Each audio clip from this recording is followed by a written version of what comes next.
Okay, let's dive straight in. We're looking at Exodus chapter 15 today. And it kicks off right after, well, the big moment. The sea crossing. Yeah, hard to overstate that one. You've just seen deliverance on an epic scale. Exactly. You've walked through the sea, watched your pursuers get completely wiped out. Yeah. The initial reaction, it's got to be huge. And it is. It starts with this incredible song of victory, of praise. But what's fascinating about chapter 15 is it doesn't just stay there. Right. It moves pretty quickly from that absolute high point to, well, the desert. The challenges start almost immediately. That contrast is really stark. From triumph to trial, all in one chapter. So let's start with that song, the Song of Moses, sometimes called the Song of the Sea. It's powerful stuff. It really is. It bursts out with, I will sing to the Lord, for he is highly exalted. No mess around, straight to the point. And the reason, just as direct. The horse and its rider he is hurled into the sea. Boom. It names the event, names the actors, credits the Lord. And it doesn't shy away from the details, does it? It mentions Pharaoh's chariots, his chosen officers. Yeah, the best of his army. All of them, it says, drowned in the Red Sea, sunk. Uses some pretty vivid language, too, like sank like a stone, like lead in the mighty waters. It really paints a picture of total defeat. Absolutely. It leaves no doubt about the finality of it, and then right away, the focus shifts to who made this happen. The Lord is my strength and my song. He has become my salvation. That's a core In declaration. identifying him, this is my God. The Lord is a warrior. The Lord is his name. It links his very identity to this act, this power. The song spends quite a bit of time describing that power in action. Things like, your right hand, O Lord, was majestic in power, how it shattered the enemy. Yeah, and the imagery of his anger consuming them like stubble, the blast of his nostrils piling up the waters, it's almost elemental. Like the sea itself obeyed him. The deep waters congealed, it says, held back. And then there's that fantastic contrast. It actually quotes the enemy's thoughts, their plans. Right. I will pursue, I will overtake, I will divide the spoils, I will draw my sword. All this aggressive intent. All this human planning and boasting. And how does the song contrast it with God's action? It's almost understated, isn't it? But you blew with your breath, and the sea covered them. Just a breath. All that fury and planning undone by essentially an exhale. The power dynamic is just stark. Which leads them to that big question in the song. The rhetorical one. Who among the gods is like you, O Lord? Who is like you, majestic in holiness, awesome in glory, working wonders. It's a challenge to any other perceived power. And it adds that other detail, the earth swallowed them. It wasn't just the sea. It was like the whole creation was involved in confirming God's uniqueness. You know, what also strikes me is how quickly the song moves from looking back at the victory to looking forward. Yeah, it doesn't just stay in the past. It talks about God's unfailing love leading the redeemed people. Guiding them, it says, to your holy dwelling. So, this huge event isn't the end goal. It's the start of a journey towards something. Exactly. And it even anticipates the reaction of other nations, that this news will travel. Oh yeah, it lists them out. Philistia, Edom, Moab, Canaan. It predicts they'll hear and tremble.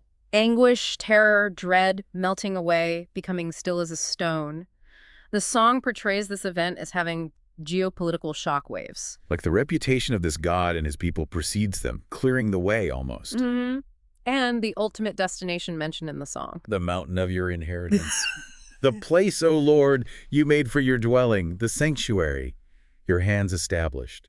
It points towards a permanent, settled future. And culminates in that definitive statement, the Lord will reign forever and ever. It takes this specific historical moment and frames it with an eternal sovereignty. Just incredible scope. Okay, so that's the main song, epic.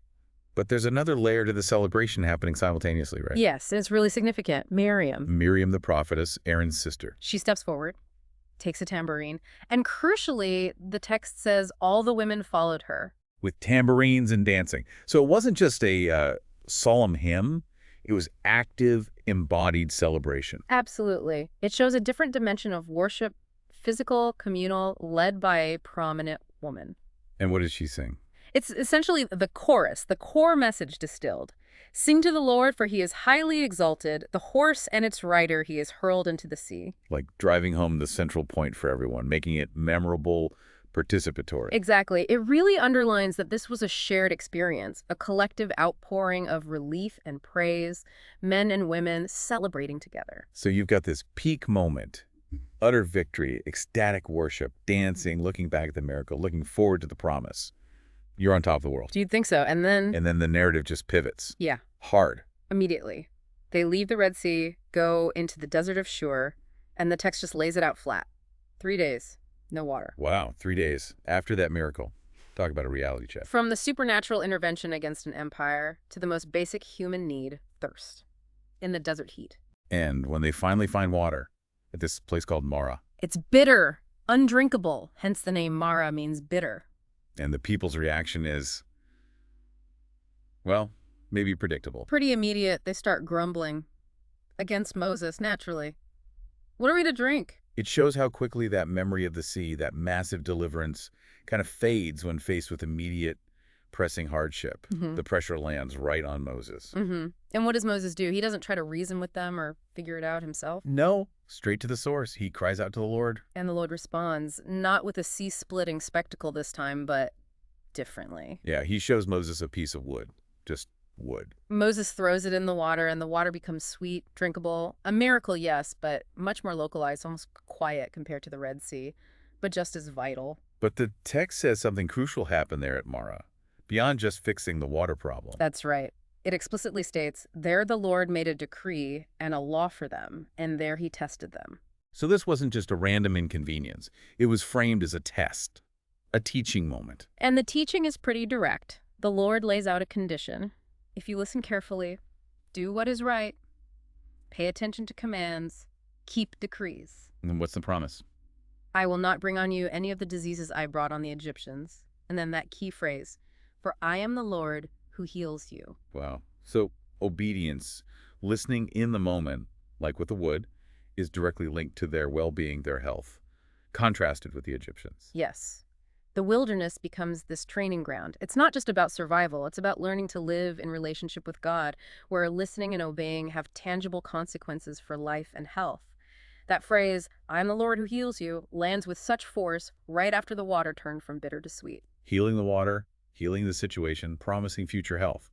It's all tied together there at Mara. And then, as if to show the other side of the coin, the chapter doesn't end there in the place of testing. No, they move on to Elim. And Elim is presented as, well, the complete opposite of Mara. What was there? 12 springs, 70 palm trees. 12 springs. After 3 days with no water and then bitter water, that's abundance. Exactly. Water, shade, rest, a place of provision. And the text simply says they camped there by the water. So this one chapter, Exodus 15, takes you on this incredible roller coaster from the highest high of deliverance and worship. Straight into the gritty reality of basic needs and the frustration that comes when they aren't met. Then this moment of testing, learning obedience, understanding God as healer. And finally, arriving at a place of unexpected, abundant provision. It covers so much ground. It really does. It captures that dynamic of, mountaintops and valleys, sometimes just days apart. And it speaks volumes about faith, about leadership under pressure, about how divine provision works, sometimes spectacularly, sometimes quietly through, well, a piece of wood. That rapid shift is what really gets me, the sheer speed. One moment, you're singing about God defeating Pharaoh with a breath. The next, you're desperate for a drink of water and grumbling about it. It's a powerful reminder that major breakthroughs, while essential, don't eliminate the journey's challenges. They just change them. The external enemy was gone, but the internal tests, the tests of trust and dependence in the day-to-day, were just beginning. So thinking about that immediate switch from the Red Sea high to the Mara low, what does that suggest to you about, say, any big life transition or major project we undertake? Well, it suggests that maybe the real journey isn't just about achieving the big victory, crossing the sea. It's just as much, maybe more, about how you handle the immediate aftermath, the what now, the unexpected, sometimes mundane challenges that pop up right when you think you've made it. The wilderness moments after the wind. Exactly. How do you respond when the problem isn't the overwhelming force you just defeated, but something small, essential, and deeply frustrating right in front of you? Mara wasn't a battle against an enemy like the sea crossing was. It was a test of their relationship with God, learning reliance in a new way. That's a really powerful takeaway. The speed of that shift from external triumph to internal test over something so basic, it makes you reflect, doesn't it? What does that immediacy tell us about the ongoing nature of any significant journey, even right after the biggest breakthroughs, something to really chew on?